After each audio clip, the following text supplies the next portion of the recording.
አክሊለ ጥሪ ያቀረበልኝ አልቀበልም አለ። በኋላ ላይ ልደተ ቃል ጥሪ ያቀረበልኝ አልቀበልም አለ ራሱ።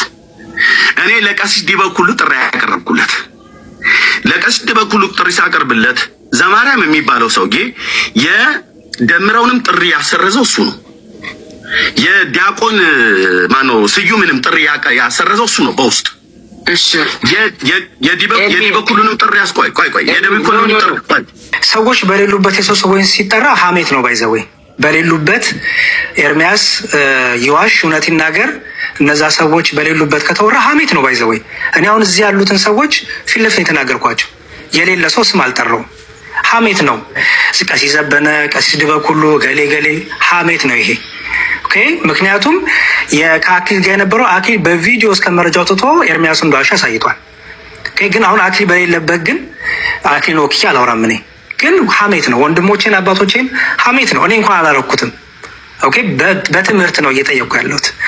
ስለዚህ ሀሜቱ ይቅር፣ እዚህ ያሉ ሰዎች ይውረዱና እኔና ኤርሚያስ እርሱ ገርላቱን ድርሳናቱን ያምጣ። አሁንም የአቡነ ተክለ ሃይማኖትን ጨምሮ ያነሳውንም ማለት ነው። ፖለቲከኛ ነበር፣ እንዲህ ነበር ሁሉንም ያወራውን በመጽሐፍ እያስደገፈ እሱ የፈለገውን ያቅርብ። እኔ ደግሞ በራሱ ቤተ እምነት መጽሐፍና በመጽሐፍ ቅዱስ እርሱ ገድላት ድርሳናት ውስጥ ሲያነሳ እኔ ደግሞ መጽሐፍ ቅዱስ ዋናውን አነሳለሁ። መጽሐፍ ቅዱስ ዋናውን አንስቼ የክርስቶስን ትምህርት እንደሚክድ፣ የክርስቶስን ትምህርት እንደማይቀበል፣ ክርስቶስ ያስተማረውን ነገር እንደማይቀበል በዛ ሞግቷለሁ። ክርስቶስን ያላወቀ ሰው ነገረ ድነት የለውም፣ የዘላለም ሕይወት የለውም። ዝም ብሎ በስም በጠራ ሲሆን ክርስቶስ አርጎ ያለውን ነገር ማድረግ ነው። ክርስቶስ አርጎ ያለውን ነገር በጥምቀትና በቅዱስ ቁርባን በሌሎቹም የነገረ የድነት ትምህርቶች ላይ ከኤርሚያስ ጋር በመጽሐፍ ቅዱስ ደግሞ እኔ ሞግቷለሁ። እሱ ገድላት ድርሳናቱን ይሰብስብ፣ ችግር የለውም። ኦኬ ስለዚህ አሁንም መዋየት የሚፈልግ ከሆነ እዚህ ያሉት ሁሉ ይውረዱ። እየሰማኝ ነው? ኤርሚያስ ውይይት አይደለም የሚፈለገው፣ አላማ መዋየት አይደለ? ኤርሚያስ ሙሉ ሰው ነው። ራሱን ችሎ መናገር ማስተማር የሚችል ወንድማችን ነው። ስለዚህ የማንንም እገዛ አይፈልግም። እኔ ገሌ ይግባልኝ ገሌ ይቀመጥልኝ አላል።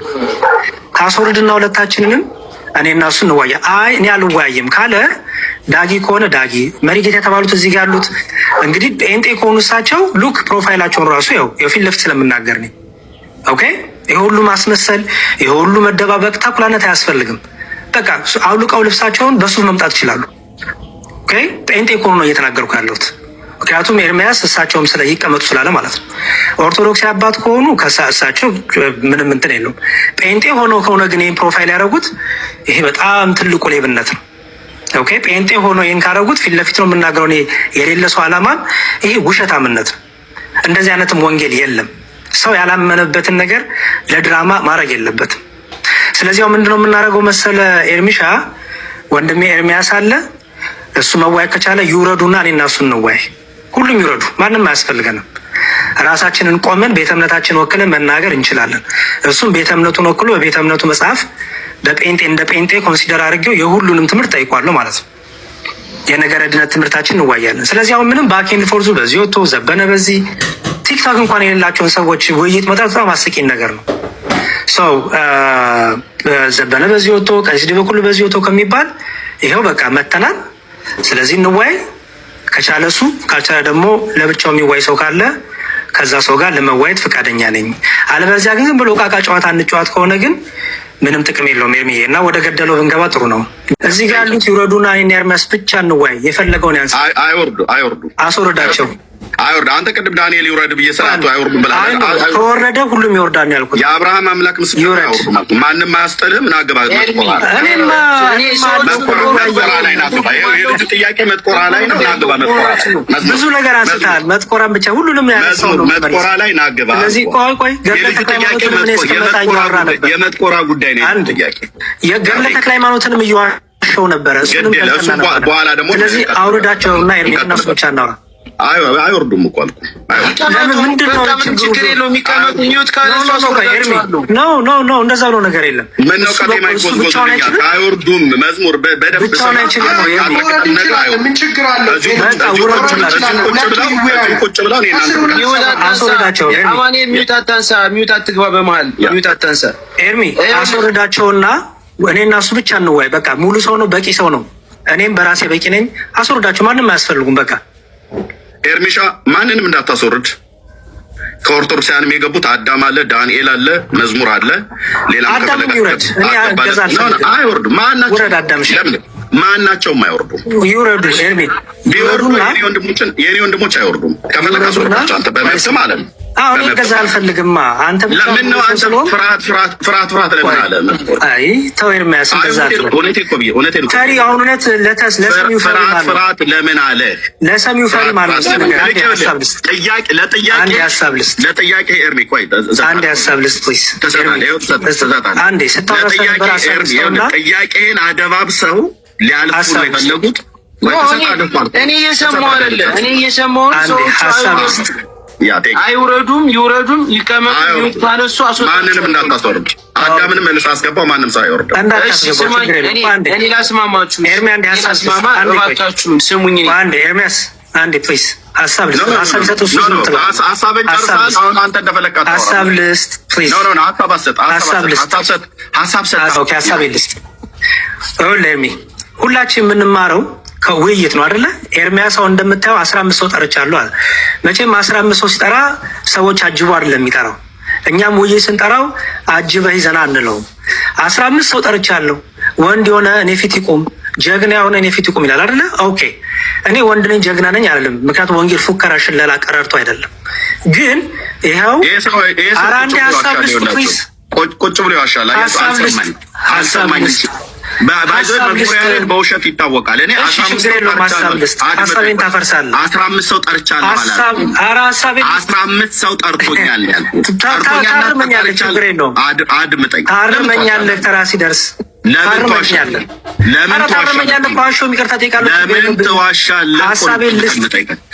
አታወራም። በቃ ስለዚህ ወይ ሁለታችንም እንወርዳለን ማለት ነው። እኔ እናንተ ወርደን ሌሎች ያወራሉ። ውረድ። አቅም ወርደው ስለዚህ ጴንጤት የምታወሩ መብታችሁ ነው። እፍርታሙ አንተ ነህ። ኦኬ ምንድን ነው ያልኩት? በደንብ ስሙ። ውይይት ጠራው አለ አይደለ? ውይይት ጠራው። በጣም እኮ ይሄ የመንደር ወሬ ውስጥ ገባሁ። አሁን አይገርምም? መዋየት እየቻልን ጊዜያችን እየባከነ ውይይት ጠራው ብሎ የማንን ስም ጠራ? አኪልን ጠራላችሁ፣ ዘበነን ጠራላችሁ አይደለ? ስዩምን ዲያቆን ስዩምን ጠራላችሁ እያለ ዘረዘረላችሁ አይደል? ከዛ በኋላ ምን አልኩኝ እኔ? እነዚህ 15 ሰዎች ውይይት ራሱም ጠርቷቸዋል፣ እነሱም ጠርተውታል። ኦኬ የዘረዘራቸው ምክንያቱም ጠራው እያለ ነው። ጠሩኝም ጠራውም እያለ ዘርዝሯል ስማቸውን። ኦኬ አንዳቸው መጥቶ ግን ፊት ለፊት ያልቆም የሚል ነገር ተናግሯል። ቀጥሎ ደግሞ ቤቱን በከፈተ ቁጥር ለገሌ ውይይት አቅርቤ ውይይት አቅርቤ እኔ ፊት አይመጡም፣ እኔ ፊት አይቀርቡም፣ ማንም ጀግና የሆነ ይምጣ እያለ በጣም ብዙ ጊዜ ስም እየጠራ አኪለ እገሌ እያለ ማለት ነው። ኦኬ የእኛ ልጆች ደግሞ ሲጠሩት አልተሳደብኩም። ይሄ በጣም ውሸት ነው። እኔ እንኳን ለዋሽ ውሸት ይቅርታ ጠይቅም አላልኩት፣ ምክንያቱም አያስፈልግም። አሁንም ባኬንድ ፎርዝ ይቅር ኢቨን አሁን የተናገሩት ውሸት ካለ ይቅርታ ጠይቃለሁ። እኔ ችግር የለብኝም። ኦኬ ግን አሁንም እሱ ይቅርና ሁሉ ሰው ይውረድ፣ እኔ እናንተ ብቻ እንወያይ። አሁን ማን ነው አሁን ፈራ ትለኛለህ? የፈራ ሰው እንወያይ ይላል። የፈራ ሰው በቃ ለምን ውይይቱ ጋር አንገባም ይላል የፈራ ሰው። እኔ ግን አንተን ፈራ አልልህም፣ ምክንያቱም በጣም የህፃናት ቃላት ነው እሱ። እንደ ትልቅ ሰው ፂም እንዳወጣ ሰው እንሆንና እዚህ ያሉት ሰዎች ይውረዱ፣ እኔ እናንተ ብቻ እንወያይ። ያመጣቸው መጽሐፎች ግለጥ። ከዛ በኋላ እኔም በመጽሐፍ ቅዱስ እሞግታለሁ። መጽሐፍ ቅዱስ ነው ልዩነታችን። አሁንም ባኬንድ ፎርዙን የሰዎቹንም እድሜና ጊዜ አናባክን። ሁሉ ይውረዱና እኔ እናንተ ብቻ እንወያይ። ካልፈራህኝ ምናምን አልልም፣ የህፃናት ጨዋታ ስለሆነ እሱ። እንደ ትልቅ ሰው ግን የጠየቁ ነው በድጋሚ ከዚህ በኋላ መልሼ መናገር ስለማልፈልግ ሁላችሁም ውረዱ፣ እኔና ያማስ ብቻ ቀርተን ውይይታችን እናድርግ በሰላም ሰው የሚማርበት ሰው የሚያተርፍበት። አይ በቃ ዝም ብዬ አሁንም ከሆነ ኤርሚያስ ምንም ጥቅም የለውም። ስለ ራሳቸው ቤተ እምነት መጽሐፍ ያስተምሩ። የታድሶ ከሆነ የታድሶን ያስተምሩ። እዚህ ጋር ያሉት ጴንጤቆስታል ከሆኑ ሉተሪያን ከሆኑ ቃለ ሕይወት፣ መካነ ኢየሱስ፣ ካልቪን ምናምን ከሆኑ የራሳቸውን ትምህርት ያስተምሩ። ኦርቶዶክስ ስለ ኦርቶዶክስ ካነሱ ግን አንዳቸው ጋር ለብቻቸው እዚሁ ሁሉም ወርዶ እንዋያለን ማለት ነው። በቃ ይሄ የኔ ቃል ነው። ከዚህ በኋላም በጣም ደከመኝ። ቱ ቢሆንስ ምንም ፍሬ የሌለው ነገር ሆነ። የኔ ሀሳብ ይሄ ነው። ጨርሻለሁ። ምንም አይወርድም። ብራዘር ኤርሚያስ አስወርዳቸውና ከኤርሚያስ ጋር ብቻ ነው መዝሙር እንዴ እንደዚህ ላበላብ ወንክ ብራዘር ላበላብ እኮ እርዳታ የሚፈልግ ነው። እንወያይ ያልኩ ላበላብ ትላለህ። ኦርቶዶክሳውያኑም አይወርዱም፣ ወንጌላውያኑም አይወርዱም። አንዴ ገድላት ዶግማ ናቸው። ዶግማ አይደሉም አልክ እኮ አንተ ነው ያልከው። ዶግማ ናቸው ናቸው ወይ በየኔ ታስረዳ አይደሉም ብዬ አስረዳው። ስለዚህ አይደሉም አይደለ? አዎ አይደሉም። በጣም ጥሩ። ካልሆኑ ዶግማ ላይ ጥያቄ ጠይቀን ዶግማ ላይ ጠይቀኝ ጥያቄ። ስለዚህ ገድላት የሚባሉት ስህተት ናቸው ማለት ነው። ስህተት ናቸው ማለት ነው። ዶግማ ላይ ጠይቀኝ። ዶግማ ስህተት ናቸው ማለት ነው ወይ? ገድላት ድርሳናት ስህተት ናቸው አትቀበላቸውም አንተ? ዶግማ አልጠየቅም። ኦኬ ኖ እኔ ልጨቃጨቅ አልፈልግም። አልጠየቅም ካላችሁ እኮ መብታችሁ ነው። ግን አትዋሹ። ሃይማኖታችን አይደለም ትምህርታችን አይደለም ብላችሁ አትዋሹ። ውሸት ነው። አሁን አንተ ዋሻህ እንጂ ሌላ ነገር አለ። ህዝቡ የሚቀበለውን ትምህርት አስተምሯችን አይደለም ብለህ ዋሽተሃል። ፓስተር አሌክስ አለ አንዴ አሁን ደግሞ እኔ ልናገር። አሁን ደግሞ እኔ እናገራለሁ። ልክ ቅድም ጀምሮ ስናገር የነበረውን ነገር በቃ መስክሮልኝ። በቃ ገድላት ድርሳናት ዶግማችን አይደሉም ማለት አስተምህሯችን አይደሉም፣ የአስተምህሮ ምንጫችን አይደሉም። እና ምንድናቸው ታዲያ? ከነሱ ምንድነው የምትማሩት ከተባለ የሃይማኖት ጽናት፣ ብርታት፣ እንዴት መጸለይ እንዳለብን፣ እንዴት ወደ ቤተክርስቲያን በትጋት መምጣት እንዳለብን፣ ፈተና ቢመጣ በክርስትና እንዴት ማለፍ እንዳለብን እንማርባቸዋለን። ከዚህ አንጻር መድረክ ላይ ለህዝቡ ይነገራሉ። ለምንድን ለህዝቡ የሚነገሩ? በሃይማኖታቸው እንዴት መጽናት እንዳለባቸው ከምን ይማራሉ? ገድላት ድርሳናት ላይ ካሉ ይማራሉ። በቃ አለቀ። ቅዱስ ጊዮርጊስ በህይወቱ እንደዚህ አይነት ተጋድሎን አድርጓል። ነገስታት ፊት ቆሞ ስለ ክርስቶስ ኢየሱስ ያለ ፍርሃት ቆሞ መስክሯል ስትባል በሃይማኖት ውስጥ እንዳለ እንደ አንድ ክርስቲያን ኦኬ፣ ስለዚህ እኔም ሰይፍ ቢመጣ እንኳን ጌታ አምላኬ መድኃኒቴ ኢየሱስ ክርስቶስን መካድ የለብኝም ብለህ ትማራለህ። እንደዚህ አይነት ትምህርት አላቸው አልኩኝ እንጂ ገድላትና ድርሳናት ልክ ለምሳሌ ቤተክርስቲያን ወንበር ዘርግታ ጉባኤ፣ ለምሳሌ በጉባኤ ቤት ውስጥ ምንም አይነት ገድላት ድርሳናት የሚባል ነገር የለም። በጉባኤ ቤት ውስጥ ምንድን ነው የምትማረው? እዛ ዮሐንስ ወንጌል አንድምታ፣ ነገረ ስላሴ፣ ነገረ ክርስቶስ፣ ይሄ አስተምህሮ ይባላል። አሁን ለምሳሌ ገድላት ድርሳናትን አጥንቶ አንድ ሰው መጥቶ መጋቢ ሐዲስ ይባላል? መጋቢ ብሉይ፣ መጋቢ ሐዲስ እንደዚህ ይባላል? አይባልም። ለምን? የተማረው ገድል ስለሆነ እሱን ሊባል አይችልማ። ግን መጽሐፍ ቅዱስን ሲማር መጋቢ ሃይማኖት፣ የሃይማኖት አስተማሪ ይባላል። ምን ተምሮ መጥቶ ከጉባኤ ቤት ወጥቶ ነገረ እግዚአብሔርን፣ ሃይማኖተ አበውን፣ የአበውን ትምህርት በምን ዙሪያ ላይ ያለውን በስላሴ በክርስቶስ ዙሪያ ላይ ያለውን ኦኬ። ስለዚህ አስተምህሮ አይደሉም ስንል ምን እያልን ነው ማለት ነው? ልክ ነገረ እግዚአብሔርን የምንማርባቸው መጽሐፍቶች አይደሉም። ለምሳሌ መጽሐፍ ቅዱስ ነገረ እግዚአብሔርን የምንማርበት መጽሐፍ ነው። መጽሐፍ አምላካዊ ነው። ፔሬድ። በቃ መጽሐፍ አምላካዊ ነው። ምን እንማርበታለን? ስለ እግዚአብሔር አንድነትና ሶስትነት፣ ስለ ክርስቶስ ኢየሱስ ዘለዓለማዊ ልጅነት። ከገድላት ድርሳናትስ በሃይማኖት እንዴት መጽናት እንዳለብን እንማርባቸዋል። ለምሳሌ ቅዱስ ጊዮርጊስ፣ ዛሬ የቅዱስ ጊዮርጊስን ገድል ዛሬ ብትሰሙ ከቅዳሴ በኋላ ምንድነው የምትማሩት? ከሱ ክርስቶስ ኢየሱስን አለመካዱን ትማሩበታላችሁ። በቃ አለቅ። ከገድላት የምናገኘው ትምህርት ይሄና ይሄንን ነው። ከዛ አንጻር ቤተክርስቲያን የኔ መጽሐፍቶች ናቸው ብላ ይዛቸዋለች። የሃይማኖት መጽሐፍቶቼ ናቸው ብላ አይደለም ያዘቻቸው፣ የገድላት መጽሐፍቶቼ ናቸው ብላ ይዛቸዋለች የሚለው ልትረዱት ይገባል። ሌላኛው የሃይማኖት ምንጭ የምትለው ቤተክርስቲያን ምን ነው ስትል የእግዚአብሔር እስትንፋስ ያለበትን መጽሐፍ ቅዱስ ነው የሃይማኖት ምንጭ። ቅድም የኢትዮጵያ ኦርቶዶክስ ተዋሕዶ ቤተክርስቲያን እምነትና ስርዓት በሚለው መጽሐፍ ላይ ሳሳያችሁ ገጽ 65 ላይ የሃይማኖት የምትለው ቤተክርስቲያን ምን ነው ትላለች? መጽሐፍ ቅዱስ ነው ብላ በቁጥር ዘርዝራ ታስቀምጣቸዋለች። በቃ አለቅ። ከዚህ የተነሳ ዶግማ ስላልሆኑ ገድላትና ድርሳናት ኦኬ፣ በእሱ ላይ ከእናንተ ጋር አንወያይም። የምንወያየው አስተምሯችን ላይ ነው፣ በዶግማችን ነው። ዶግማችን ላይ ጥያቄ ያላችሁ ሰዎች ካላችሁ ጠይቁን ትችላላችሁ። አሁን ግን እስኪ ልመለስ። አሁን ደግሞ ወደ ፕሮቴስታንቶቹ ልመለስ። ፕሮቴስታንቶቹን እስኪ ቆም ብላችሁ አስቧቸው። አሁን ዝም ብላችሁ የኛ እንኳን በመጽሐፍ የተጻፈ የተቀመጠ ነገር ነው ያስቀመጥነው። እለት ተዕለት አይደል እያንዳንዱ ቦታ ላይ ስንትና ስንት አይነት ታሪክ የምትሰሙት። እሱን አለፍ ብለን እንያዘውና በእናንተ ቤተ እምነት በኩል እየተፈጠረ ያለው አለመግባባት በዶግማ ነው ወይንስ አይደለም? በዶግማ ነው። በእናንተ ቤተ ክርስቲያን ውስጥ እየተፈጠረው ያለው ልዩነት የዶግማ ልዩነት ነው። አንደኛው ይነሳና ክርስቶስ ከማርያም ስጋን አልነሳም ይላል። አንደኛው ይነሳና አይ ነው ከማርያም ስጋ ነስቷል ይላል። አንደኛው ጥምቀት ለድህነት ነው ይላል። አንደኛው ጥምቀት ለድህነት አይደለም። አንደኛው እግዚአብሔር ዓለምን ያዳነው የተወሰኑት ጥቂቶቹን ብቻ መርጦ ነው ይላል። ልክ እንግዲህ ጥቂቶቹን ብቻ አስቀድሞ መርጦ ነው። ትናንትና እንኳን የሰማነው ሶቨርን የሚባለው ወዳጅ ምንድን ያላችሁ ኢቭን በሪፎርምድ ወይም ካልቪኒስት በሚባሉት አማኞች ዘንድ ማመን አትችሉም። ባይዜ ማመን አይፈቀድልም። የማመን ነፃነት እንኳን የለህም። የማመን ነፃ ፍቃድ ራሱ የለህም።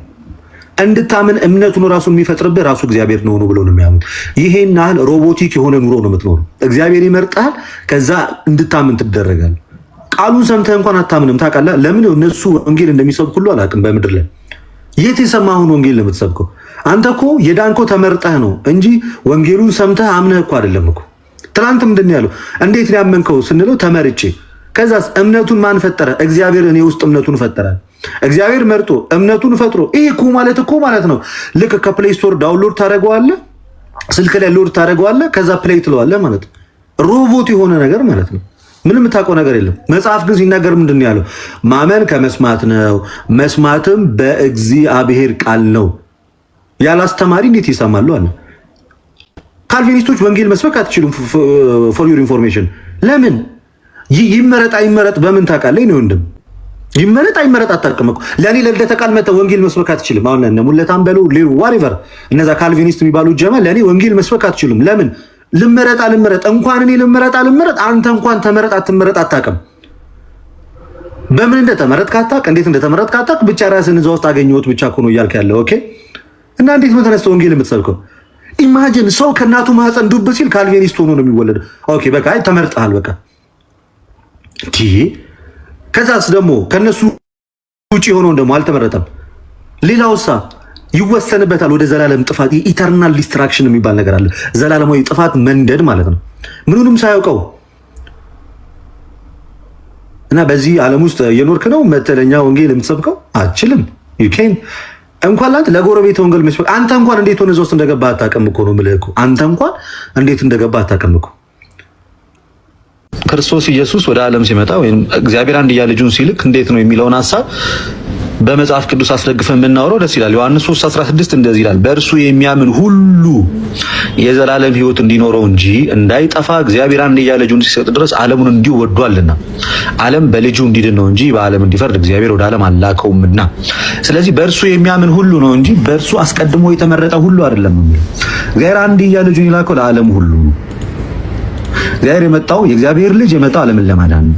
የሰው ልጆችን ከእግዚአብሔር ጋር ለማስታረቅ ፍጹም ሰው ሆኖ የእኛን ስጋ የራሱ አድርጎ አዋህዶ መለኮትን ከስጋ ጋር አዋህዶ ፍጹም ሰው ፍጹም አምላክ መካከለኛ ሊቀ ካህን ሆኖ በመሃል የገባው በሰውና በእግዚአብሔር መካከል ያለውን የጸብ ግድግዳ ለመሻር ነው። ያን ሲያደርግ አስቀድሞ የተመረጡትን 50 ሰዎች ብቻ ለማዳን ሳይሆን የመጣው በእርሱ የሚያምኑት እንዲድኑ ነው። ሉክ ክርስቶስ ያዳነው ዓለምን ሁሉ ነው። የሚድኑት ግን በእርሱ ማዳን የሚያምኑ ናቸው። ኦኬ ማመን አለብን። ክርስቶስ ኢየሱስ ጌታ እንደሆነ ማመን አለብን። አዳኝ እንደሆነ መድኃኒት እንደሆነ እንደሞተ እንደተነሳ በሶስተኛው ቀን ሞትን ድል አድርጎ እንደተነሳ እሱ የሕያው የእግዚአብሔር ልጅ እንደሆነ ማመን መቻል። ስታምን ክርስቶስ ኢየሱስ በመስቀል ላይ የከፈለውን ያንን ከማዳን ስራ ታገኛለህ። ሰው በእኛ ቤተክርስቲያን በአዳም ምክንያት ሁላችንም ሙታን ነን። ሞት ወርሶናል። ሞት እኛ ጋር ደርሷል። ሞትን ማሸነፍ የሚችል አቅም አልነበረንም። ስለዚህ እግዚአብሔር አምላክ የሰው ልጅ ጠፍቶ ይቀር ዘንድ የሚወድ አምላክ ስላልነበረ አንድያ ልጁን ወደ ዓለም ላከ። አንድያ ልጁ ከእመቤታችን ከንጽሕተ ንጹሐን ከቅድስተ ቅዱሳን ከድንግል ማርያም ፍጹም ሰው ሆኖ ተወለደ። ዮሐንስ 1:14 ላይ ቃልም ሥጋ ሆነ ጸጋና እውነትን ተሞልቶ በእኛ አደረ እንዲል የእኛን ባህሪ ወደ ቀድሞ ሊመልስ የወደቀውን ሊያነሳ የጠፋውን ሊፈልግ የሰው ልጅ ሰው ሊያደርገው ክርስቶስ ኢየሱስ ወደ ምድር መጣ። እናም ጌታ ኢየሱስ ክርስቶስ ያንን አደረገ። ለዕብራውያን 2:14 ላይ እንግዲህ ልጆቹ በስጋና በደም ስለሚካፈሉ እርሱ ደግሞ በሞት ላይ ስልጣን ያለውን በሞት እንዲሽር ይኸውም ዲያብሎስ ነው፣ በሕይወታቸው ሁሉ ስለ ሞት ፍርሃት በባርነት ይታሰሩ የነበሩትን ሁሉ ነፃ እንዲያወጣ ሁሉ ነፃ እንዲያወጣ በስጋና በደም እንዲሁ ተካፈለ ይላል። ሁሉን ነፃ ሊያወጣ ነው ክርስቶስ የመጣው። ነፃ የሚወጡት ግን የሚያምኑት ናቸው። ኦኬ እዚህ ጋር ነው በቃ ልዩነቱ። ስለዚህ ይሄን አደረገ። እነዛም ሰዎች በክርስቶስ ኢየሱስ ያምናሉ። እሱ ጌታ እንደሆነ አምላክ እንደሆነ ይሄው እግዚአብሔር ልጅ እንደሆነ ያምናሉ። በአብ በወልድ በመንፈስ ቅዱስ ይጠመቃሉ። የእውነተኛውን የክርስቶስ ኢየሱስን ቅዱስ ስጋውና ክቡር ደሙን ይበላሉ። ዮሐንስ ወንጌል ምዕራፍ 6 ቁጥር 51 ከሰማይ የወረድኩ ሕይወት እንጀራ እኔ ነኝ አለ። ለዓለምም እንጀራነቱን ሰጠው ስጋዬን ነው ስጋዬን የሚበላ ደሜን የሚጠጣ የዘላለም ሕይወት አለው አለ። የጌታ ቤተክርስቲያን የው ሕያው ናት። ዘወትር የጌታን ስጋና ደም ሰጣለች። እሱን የሚበሉ ክርስቶስ በእነሱ እሱም በእነርሱ ሕያዋን ሆነው ተስፋችን ኢየሱስ ክርስቶስን እንጠብቃለን ማለት ነው እስከ መጨረሻ ድረስ ጸንተን። ይህ እውነተኛው የሐዋርያት ትምህርት በእኛ ዛሬ በጌታ ቤተክርስቲያን የሚሰበክ ነው። ኦኬ እውን ክርስቶስ ኢየሱስ አስቀድሞ የመረጣቸውን ሰዎች ብቻ ነው ወይ ሊያድን የመጣው? አይደለም። ሲጀመር እሱ የተላከው ወደ ዓለም ነው። የሚያድነውም የሰው ልጆችን ሁሉ ነው። ግን የሚድኑት ደግሞ በክርስቶስ ኢየሱስ ማዳን የሚያምኑ ሰዎች ናቸው። ይሄ እኮ በሌላም የመጽሐፍ ቅዱስ ክፍል ላይ እኮ ዘርዘር ተደርጎ እኮ የተቀመጠ እንደሆነ እኮ ልናውቅ ልንረዳ እኮ ይገባል። ምንድን ያለው አንደኛ ጢሞቴዎስ ምዕራፍ 2 ቁጥር 3-4 ላይ ሰዎች ሁሉ ሊድኑና ይላል እውነቱን ወደ ማወቅ ሊደርሱ በሚወድ በእግዚአብሔር በመድኃኒታችን ፊት መልካምና ደስ የሚያሰኝ ነው። ሰዎች ሁሉ ሊድኑ ነው የእግዚአብሔር ፍላጎት። ግን ሰው ነፃ ፈቃድ አለው። ያመነ በክርስቶስ ኢየሱስ ሕያው አዳኝነት ይድናል፣ ያላመነ ግን አይድንም። በአንዱ በእግዚአብሔር ልጅ አላመነምና ኖህ አሁን ተፈርዶበታል እንዳለ መጽሐፍ ይፈርድበታል። ይሄ የቤተ ክርስቲያናችን እውነት ነው። እኛ ክርስቶስ ኢየሱስ ፍጹም ሰው ፍጹም አምላክ እንደሆነ እናምናለን። በፍጹም መለኮታዊ ባህሪው ከአባቱ ጋር አንድ እንደመሆኑ በፍጹም ሰውነቱ ደግሞ ከኛ ጋር አንድ ነው። ስለዚህ መካከለኛ ነው። ሰውነቱ እኛን ይመስለናል፣ መለኮቱ ከአባቱ ጋር አንድ ነው። እንዲያም በመሆኑ እውነት የሰው ልጆችን ማስታረቅ የሚችል አማናዊ አስታራቂ ክርስቶስ ኢየሱስ ብቻና ብቻ ነው ብለን ደግሞ እናምናለን፣ እናስተምራለን። ይህ የጸና እምነታችን ነው። ለዛም ነው እሱ መስዋዕት ሆኖ ራሱን በመስቀል ላይ አቅርቦ በደሙ ዋጅቶ በደላችንን አጥፍቶ ንጹሃን አድርጎ በአባቱ ፊት ያቀረበ። ይሄ የቅዳሴ የውዳሴ የመጽሐፍ ቅዱስ ትምህርታችን ነው ባጭሩ። ስለዚህ በኦርቶዶክሳዊ ነገረ ድነት ትምህርት ሰዎች አስቀድሞ ከእግዚአብሔር ጋር ተጣልተዋል። በራሳቸው ፈቃድ ከተጣሉ በኋላ ይኖሩበት ከነበረ ስፍራ ተለይተዋል። በሰውነት ባህሪያቸው ሞትን አምጥተዋል። ድጋሚ ሕያዋን እንዲሆኑ በራሳቸው አቅም ስላልቻሉ እግዚአብሔር አንድያ ልጁን ላከ። የተላከው አንድያ ልጁ ሰው ሆነ፣ ከድንግል ማርያም ተወለደ፣ ስጋችን ነሳ፣ እኛን መሰለ፣ እኛን ሆነ። ልክ እዚህ ፊልጵስዩስ ምዕራፍ 2 ላይ እንደሚናገረው እንደዚህ ብሎ አይደለ የሚናገረው? እርሱ በእግዚአብሔር መልክ ሲኖር ሳለ ከእግዚአብሔር ጋር መተካከልን መቀማት እንደሚገባ ነገር አልቆጠረውም ማለት። ነገር ግን የባሪያን መልክ ያዘ ማለት የሰው ልጅ የኛን መልክ ያዘ ነው። በሰው ምሳሌ ሆኖ ራሱን ባዶ አደረገ፣ በምስሉም እንደተገኘው ራሱን አዋረደ፣ ለሞትም ይኸው የመስቀል ሞት እንኳን የታዘዘ ሆነ ይላል። እስከ ሞት ድረስ ያደረሰው ሰው እስከ መሆን ያበቃው የሰው ልጆችን ከፍ ለማድረግ። ለዛ እኮ ነው ቅዱስ ዮሐንስ አፈወርቅ ምን ብሎ ነው የሚናገረው? እኛን ወደ አባቱ ሊያመጣን እርሱ ወደ እኛ መጣል። የተዋረደው ማንነታችን ከፍ ሊያደርግ አባት የልጅን መልክ ሊሰጥ ልጅ የእኛን መልክ ያዘ ተብሎ ነው የተነገረው። በቃ እኛ ወደ እርሱ እንድንሄድ እርሱ ወደ እኛ መጣ። ሰው እስከ መሆን ድረስ ወዶናል ብለን እናምናለን። በኦርቶዶክስ ያስተምረው የነገረ ድነት ትምህርታችን ቴዎሲስ ይባላል። አምላክን መምሰል ማለት ነው። ጎበዝ መወያየት ካለብን የምንወያየው ማለት ነው በክርስቶስ ኢየሱስ ነው፣ በመዳን ዙሪያ ላይ። በቃ አሁን አብቅቷል። ኦርቶዶክስ እኮ ክርስቶስን አታውቅም ምናምን ነገር የሚለው ሀሜትና ውሸት ቀርቷል። አውቃ አስተምረን ደግሞ እናንተ ልዩነታችሁን አውቃችሁ በልዩነታችሁ ላይ እየተወያያችሁ ያላችሁበትና እኛ መሬት ላይ ወርደን ስራ እየሰራን ያለንበት ሰዓት ነው። በቃ ወደ ራሳችን ላይፍ ተመልሰናል። እኛ ዊዲድ ማድረግ ያለብንን ነገር ፎር ዘ ፓስት 2 years ምናምን 3 years 2 years ምናምን ነገር ማለት ነው። በቃ አለቀ። ዳትስ ኢት ናው። አሁን እናንተ ናችሁ ቁጭ ብላችሁ የምታወሩት። ይሄ አሁን ኢትስ ዩር ተርን።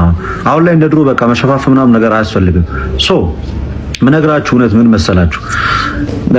አንድ ሰው ስለ ኦርቶዶክስ ቤተክርስቲያን ማወቅ ሲፈልግ መስማት ያለበት ከቤተክርስቲያኒቱ አንደበት። ከቤተክርስቲያኒቱ አንደበት ሲሰማ መጀመሪያ ያስቀድሞ ይህች ቤተክርስቲያን በክርስቶስ ኢየሱስ የማዳን ስራ ላይ ምን አይነት እምነትና ትምህርት አላት ብሎ መጠየቅ ተገቢ ነው። እኛ ትምህርታችን ይሄ ነው። ይሄ ትምህርታችን ደግሞ ፕራክቲካሊ በኦርቶዶክሳዊ ትምህርት ደስ የሚለው ምን መሰለ? ይሄ በአፍ ከማውራትም ባለፈ ያንን ክርስቶስ ኢየሱስ የሰራውን እለት ተዕለት በኑሮ ደረጃ ታየዋለህ። ሉክ ለምሳሌ ቤተክርስቲያናችን 24 ሰዓት ወይም ደግሞ በየዕለቱ ቅዳሴ የማይቀደስበት ዕለትም ቢኖር በየዕለቱ ቅዳሴ ይቀደሳል። በሚቀደስበት ሰዓት ላይ ያ ቅዳሴ ሴንተሩ የሚያደርገው ክርስቶስ ኢየሱስ በመስቀል ላይ የሰራውን ስራ ነው። ኢቭን ፕራክቲካሊ በአይንህ እንኳን እያየኸው የተማርከውን ነገር በአይንህ እንኳን ማየት እስክትችል ድረስ ስዕላዊ ሆይ አድርጋ ቁጭ ታደርግላለች። በቃ የእውነትም ከክርስቶስ ጋር ነው ኮኔክት የምታደርገው። ኢማጂን ከቤተልሔም ወደ መቅደስ ካህናት በሚገቡ ሰዓት ላይ ይዘው የሚገቡት እውነተኛውን የክርስቶስ ኢየሱስ ቅዱስ ሥጋውና ክቡር ደሙ ነው። በቅዳሴ መሃል ላይ እርሱ የአብ ልጅ ከሰማይ ሰማያት ወርዶ የሰው ልጆችን አዳነ ብላ ነው የምትመክረው። የሚቀድሰው ካህን ስዩምነቱ በክርስቶስ ኢየሱስ ክህነት ነው። አለቀ። የካህናት አለቃ ክርስቶስ እሱ ነው ዛሬም በእኛ ቤተ መቅደስ ውስጥ ያለውና የሚመለከው። ኦኬ እኛ አይቀላቀልብንም፣ አናቀላቅልም። ቤተክርስቲያናችን የሐዋርያትን ትምህርት እንዲሁም የሐዋርያን አበውን ትምህርት ትቀበላለች። ኦኬ የሐዋርያን አበውን ትምህርት ትቀበላለች። ስዕል አምልከን አናውቅም፣ ልናመልክም አንችልም። ለስዕልም ሰግደንም አናውቅም፣ ለስዕልም አይሰገድም። የሚመስል ነገር ግን አለ። ያንን ነገር ግን የማስረዳት ኃላፊነቱ ደግሞ የኛ ይሆናል። ስለዚህ በአብ በወልድ በመንፈስ ቅዱስ የምናምን ክርስቲያኖች ነን። አብ አንድያ ልጁን እንደሰጠ እናምናለን። መንፈስ ቅዱስ ወልድ የሰራውን ስራ በእያንዳንዱ ሰዎች ላይ ህይወት የዘራው ደግሞ መንፈስ ቅዱስ። ያለ መንፈስ ቅዱስ የሰው ልጆች መዳንን ማግኘት አይችሉም። ክርስቶስ ኢየሱስ የሰራውን የመስቀሉን ስራ ህይወት የሚዘራብህ መንፈስ ቅዱስ ነው። አካላዊ ነው። ፍጹም ጌታ አምላክም ነው። እሱ የሁሉም ገዢ ነው። ይሄን ነገር በተገባ ልታውቁት ይገባል። ኦኬ ይሄ እውነተኛ ትምህርት ነው። በዚህ ልክ ስለ መዳን ካወራን ክርስቶስ ኢየሱስ ልክ ሐዋርያው ጳውሎስ እንደተናገረ በኤፌሶን መልእክቱ ምዕራፍ 2 ቁጥር 8 ላይ ጸጋው በእምነት አድኗቸዋል፣ ይህም ከእናንተ አይደለም የእግዚአብሔር ስጦታ ነው። በቃ አለቃ ከተመ። ሽርፍራፊ ድንቡሎ ሳንቲም መጨመር ሳይቻል ጌታ በመስቀል ላይ በሰራው ስራ የምናዋጣው እምነታችንን አምነን ለመቀበል ከዛ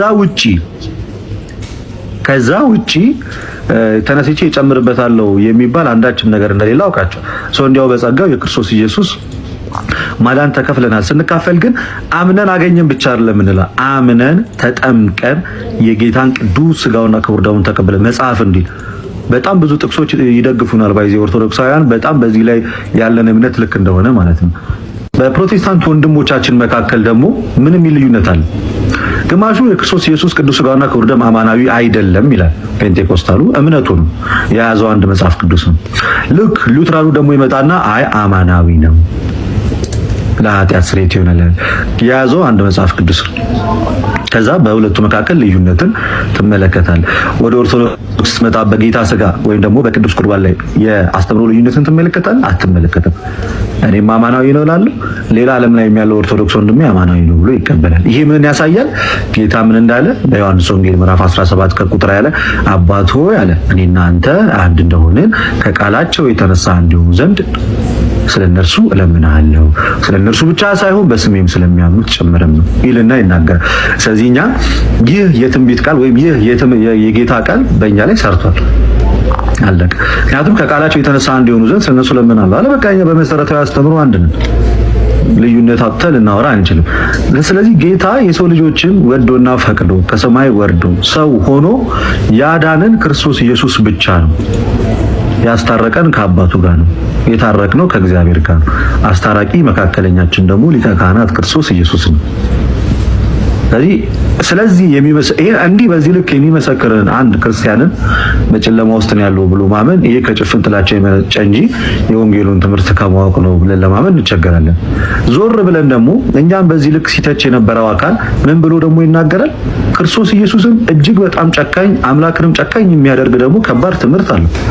አስቀድሞ የመረጣቸው ለሲኦል አስቀድሞ የመረጣቸው ለገነት ብሎ ደግሞ ያስቀምጣል። ለምሳሌ ጆን ካልቪን ኢንስቲትዩት ኦፍ ዘ ክርስቲያን ሪሊጅን በሚለው መጽሐፉ ላይ በቻፕተር 21 ፔጅ 721 ላይ ጋድ ክሬትድ ሰም ፎር ሳልቬሽን አዘር ፎር ዘ ቶታል ዲስትራክሽን ብሎ ቃል በቃል ነው የሚያስቀምጠው።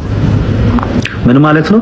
እግዚአብሔር ጥቂቶቹን ለገነት ሌሎቹን ደግሞ ለዘላለም ጥፋት ነው የፈጠራቸው። ኢማጂን ገና ከእናት ማህፀን ዱብ ስትል ሜቢ የተፈጠርከው አንተ ለጥፋት ነው። በዚህ ልክ አረመኔያዊ ትምህርት ይዞ መጥቶ ክርስቶስ ኢየሱስን የምትሰብክ የጌታን ቤተክርስቲያን መናገር ይሄ በጣም ድፍረት ይሆናል። እንደገና የሰው ልጆች ደግሞ የሚያምኑት ወደው በነጻ ፈቃዳቸው ሳይሆን እንዲያምኑ ተደርገው ነው ብሎ ደግሞ የሚያምኑ አካላቶች አሉ።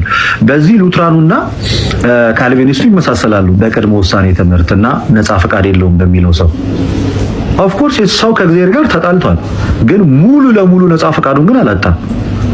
ሙሉ ለሙሉ ነጻ ፈቃዱን ኮምፕሊትሊ አላጣም። ግን በካልቪኒስቱ ትምህርት ደግሞ እነዚህ the five tulip ከሚባሉት ውስጥ አንደኛው ምንድነው? ቶታል ዲፕራቪቲ ወይም ሁለንተናዊ ውድቀት። የሰው ልጅ ሊነሳ በማይችልበት የእግዚአብሔርን ድምጽ መስማት በማይችልበት ደረጃ ወድቆ ደቆ ክሽ ብሎ ወድቆ ይሄው ፔንቴኮስታሉ እንደዛ ያምን ይሄው የነገረ ድነት አስተምሮ ነው። እዚህ ጋርም ትለያያላችሁ እኮ ጎበዝ። ክርስቶስ ኢየሱስ የማዳን ስራ ላይ ፔንቴኮስታሉ በእምነት የሚገኝ ድነትን ሲያምን፣ ሉትራኑ ደግሞ አስቀድሞ በመመረጥን ያምን። ጸጋው ነው አስቀድሞ ፎርስ ነው የሚያደርግ። አስገዳጅ ጸጋ አለ። በቃ ያን ትቀበላለህ፣ በግድ ታምናታለህ፣ በግድ ትድናታለህ፣ በግድ ገነት ትገባታለህ የሚል ትምህርት አይነት ነው። ወደ ልሳን ደግሞ እንምጣ። ወደ ልሳን ደግሞ ስንመጣ በፔንቴኮስታሉ ዘንድ ልሳን አሁንም ድረስ አለ። እግዚአብሔር አሁንም በቤተ ክርስቲያን ላይ ያንን ነገር መንፈሱን አለ። ስለዚህ በልሳን መጸለይ፣ በልሳን ማውራት እኒህ የተባሉትን ሁሉም ነገሮች አለ ይላል። ሲዝ አላደረገም ይላል። ሴሽኒስቶች ደግሞ አሉ። ሴሽኒስት የሚባሉት እነዚህ ካልቪኒስቶች ይህ የልሳን አገልግሎት አልቀጠለም፣ በቃ ተቋርጧል፣ ሲዝ አድርጓል ከሆነ ሰዓት በኋላ የሚሉ አሉ። ከዚህ ጋር ደግሞ ልዩነት አለ። ከዛ ምን ይሏቸዋል እነዚህ ናቸው? ይሄ በአጋንንት ኃይል ነው የሚያወራው ይላል ካልቪኒስቱ። ፔንቴኮስታሉ ደግሞ ከምንም በላይ ልሳኑ ስትናገርበት ደግሞ ምን ይላል? ይናደዳል። እዚህ ጋር እንደ አንድ ልባም ኦርቶዶክስ እኔ ቆም ብዬ ሳይ ይቅርታ አድርጉልኝና በሁለቱ መካከል የሚያግባባ መንፈስ ቅዱስ አለ ብሎ ለማመን ይቸግራል። መጽሐፍ ቅዱስ ብቻ ብሎ ይዞ የትምህርት ልዩነት ማለት። ወደ ኦርቶዶክስ ቤተክርስቲያን ደግሞ እንመለስ። ሁላችንም በወጥነትና በአንድነት ክርስቶስ ኢየሱስ አምላክ እንደሆነ እናምናለን። እሱ የባህሪ አምላክ እንደሆነ እናምናለን። እርሱ የእግዚአብሔር የባህሪ ልጁ እንደሆነ እናምናለን። እኛ ደግሞ በጸጋ ያገኘው ልጅ እንደሆነ እናምናለን። እርሱ አስቀድሞ የእግዚአብሔር ልጅ ስለሆነ እኛም በጸጋ የእግዚአብሔር ልጆች እንድንሆን እንዳደረገ እናምናለን። እርሱ ልጅነቱ ዘላለማዊ ነው። እርሱ ልጅነቱ ሕያው ነው፣ የባህሪ ነው። እኛ ደግሞ ልጅነታችን የጸጋ እንደሆነ እናምናለን።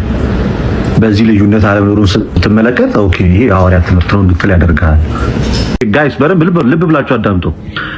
ካልቪኒስት ወይም ሪፎርመር ቴዎሎጂያን የሚባሉት ፕሮቴስታንት፣ አንደኛው የፕሮቴስታንት ክንፍ ከማመኑ በፊት አስቀድሞ መመረጥ አለበት። ሉክ ጋይስ ከማመኑ በእግዚአብሔር ከማመኑ በፊት እግዚአብሔር አስቀድሞ ሊመርጠው ይገባል። ከተመረጠ በኋላ ነው ወደ እምነት የሚመጣው እንጂ አምኖ አይደለም ወደ ምርጫ ውስጥ የሚገባው።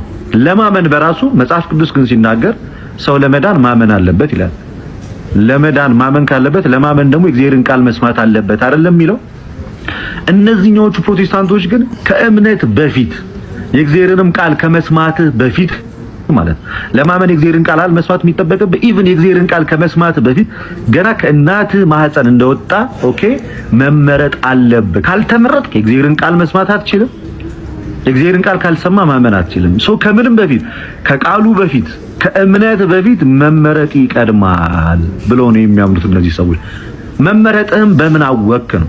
ቃሉንም ሳትሰማ ሳታምንም ከምንም በፊት እንግዲህ ምርጫ ይቀድማል ካልክ እንዴት አወክ መመረጥህን? ስላመንኩኝ ነው ያወኩት ልትለኝ አትችልም። ከማመን በፊት ነው ምርጫው የተከናወነ።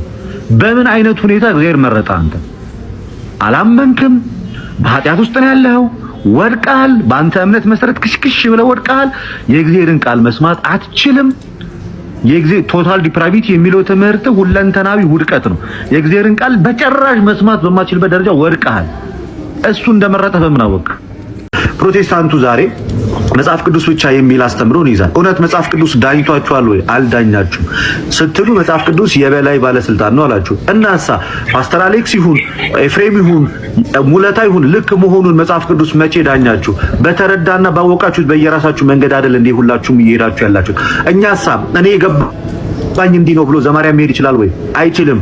ልደተ ቃል እኔ የገባኝ እንዲህ ነው ብሎ መሄድ ይችላል እንዴ? አይችልም። ምን ብለን ነው እኛ ምናምነው? ሐዋርያት እንዳስተማሩን አበው እንደተናገሩት እኔ እንደገባኝ ብሎ የሚያስተምር የቤተ ክርስቲያን ልጅ የለም። ሁላችንም ስንናገር ሐዋርያት እንዳስተማሩት ሐዋርያት እንደተናገሩት እንዲህ ብለው እንዳስተማሩት ብለን በህብረት በአንዲት ቤተ ክርስቲያን ውስጥ ባለ ህብረት ነው የምንናገረው። ይሄም ደግሞ ቤተ ክርስቲያናችን እውነተኛ የጌታ ቤተ ክርስቲያን መሆኗን በሐዋርያት ትምህርት ላይ የጸናች ቤተ ክርስቲያን መሆኗን ማሳያ ነው። ከሐዋርያት ህብረት የተለየ ከክርስቶስ ህብረት የተለየሳ እኔ እንደገባኝ እያለ ግለተኝነቱን ያሳያል። መንፈስ ቅዱስ የሌለበት ጋር ግለኝነት አለ። አንድ መንፈስ ቅዱስ ያለበት ቦታ ጋር አንድ እውነት አለ፣ አንድ ትምህርት አለ። ለዛም እኮ ነው ቤተክርስቲያን አንዲት ናት፣ አንድ ሃይማኖት፣ አንዲት ጌታ፣ አንድ ጥምቀት የተባለው እኮ ከዚህ ተነስተን ነው። ያንን በተገባ መታየው ቤተክርስቲያን ጋር ዛሬ ሙሉ ወንጌል በሚል ጥራ ስል ተሰብስቦ ሁሉም ሉትራኑ ከፔንቴኮስታሉ፣ ፔንቴኮስታሉ ከዛኛው ጋር እየተፋጨ የሚኖረው እኮ ለምን ይመስላል? ያስተምሩ ልዩነት ስላለበት፣ የእምነት አንድነት ስለሌለበት፣ የሚመራው የሚዳኘው ስለሌለ። እናንተ እኮ መሪ የላችሁም። ታው የሚል አካል እኮ የላችሁም። ከፍ ብሎ ይሄ ነው ትምህርቱ ብሎ እኮ የሚናገር እኮ በሐዋርያት ሰንሰለት የመጣ እኮ ትምህርት የላችሁም። ዛሬ ልደተ ቃል ቢስት ወደ ኋላ እስከ ሐዋርያት ድረስ ይሄ ትምህርት ተሰጥቷል ወይ ተብሎ ይመረመራል። እናንተ ሐዋርያት አባቶቻችሁ አይደሉም፣ ልትመረመሩ አትችሉም በሐዋርያት ትምህርት። ለዛ እኮ ነው ቅዱስ ትውፊት የሚባለው በዋነኝነት የሚያስፈልገው። በትምህርት ስትስት ወደ ኋላ እንዳንተ የሚያምን አለ ወይ ተብሎ ትመረመራል። ፕሮቴስታንት ወደ ኋላ ብትሄድ ካንተው ጋር ተመሳሳይ ሉተር ነው ያለው፣ ትስታለህ። አባት የለም ልክ አይደለም ልክ ነው ብሎ የሚናገር ያንተ ትምህርት ስህተት ነው፣ ያንተ ትምህርት ልክ ነው ብሎ የምትዳኝ ቤተክርስቲያን የለም። ፕሮቴስታንት ቤተክርስቲያን የላቸው። ሴንትራላይዝድ የሆነ አንዲት የጌታ ቤተክርስቲያን የላቸው። እኛሳ አንዲት ቤተክርስቲያን ስላለችን ያቺ አንዲት ቤተክርስቲያን በጉባኤ በሲኖዶስ ጉባኤ ትመራለች፣ ትዳኘናለች። ስንስት ታርመናለች፣ መንገድ ስንስት ትመልሰናለች፣ ልክ ስንሆንም ደግሞ ታበረታታናለች። ዛሬ አንዱ ፓስተር ቢስት ማን ያርመዋል? ማንም። ዛሬ አንዱ አስተማሪ ፕሮቴስታንት ጋር ቢስት ማን ያርመዋል? ማንም። ዛሬ ግን አንድ አባት ተነስቶ ስላሴ ጾታ አለው ሲሉ ግን ቤተክርስቲያን አረመቻቸው። እኛስ የምትሰበስበን የምታርመን አንድ የምታደርገን የምትመራን የጌታ ቤተክርስቲያን አለች። በእሷ ለዘላለም ጸንተን እንኖራለን። ለዛ ነው ቤተክርስቲያን አንዲት ናት፣ የክርስቶስ ኢየሱስ ቤት ናት የምንለው። ኦርቶዶክስ ተዋህዶ ለዘላለም ትኑር። መልካም ጊዜ ይሁንላችሁ። ጌታ አንድ ያደርጋችሁ፣ ወደ ትክክለኛው ቤተክርስቲያን ያምጣችሁ፣ ወደዚህ በረት ይጨምራችሁ። ክርስቶስ በህብረት በእውነት ወደሚመለክበት ወደ ቅዱሳን ወዳሉበት የካህናት አለቃ ክርስቶስ ወዳለበት ወደዚህ ቅድስት ቤተ ክርስቲያን ክርስቶስ ኢየሱስ ልቦናችሁን አብርቶ ያምጣችሁ።